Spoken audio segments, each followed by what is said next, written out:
President Biden is expressing support for demonstrators in Cuba after thousands of people took to the streets in one of the country's biggest protests in decades.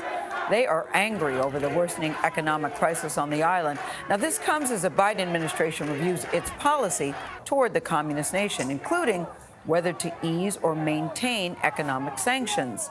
Manuel Bojorquez is in Miami with more on this story. Good morning to you, Manny. What has been the reaction there? Well, good morning, Gayle. The protests have continued here in Miami's Little Havana neighborhood, but because the internet has been cut in Cuba, it's hard to know the extent of additional protests there. What is clear is the situation is putting pressure on the Biden administration to define its Cuba policy.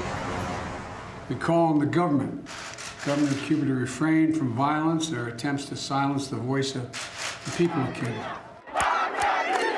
President Biden on Monday said the U.S. stood with Cuban protesters. I don't think we've seen anything like this protest in a long, long time. The comments came a day after thousands of Cubans poured into the streets, protesting against the communist government, triggered by food shortages, rising prices, and the government's response to rising COVID infections.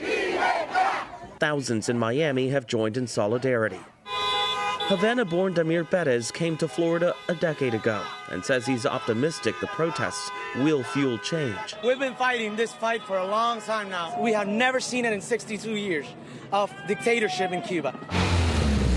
But in Havana, it was mostly quiet again by Monday. Police were seen patrolling the streets. Cuban authorities appear to have blocked access to social media sites like Facebook, WhatsApp, and Instagram. Dozens of people have been reportedly arrested in the protests, including journalists. Many demonstrators were also injured in clashes with police and pro-government activists. President Miguel Díaz-Canel blamed Cuba's economic turmoil on the U.S. trade embargo. The Biden administration pushed back on any notion the U.S. was responsible for the protests. These are protests inspired by the harsh reality of everyday life in Cuba, not people in another country.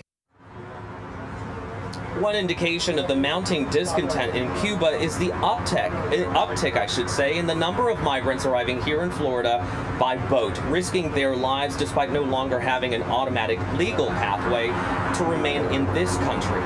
Adriana?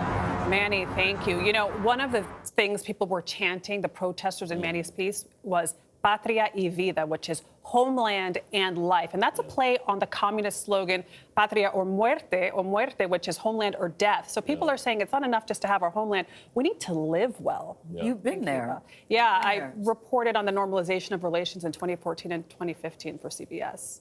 And things are so different now because 3G arrived at the country in 2019, and that's allowed people to spread these messages, to go out into the street and protest.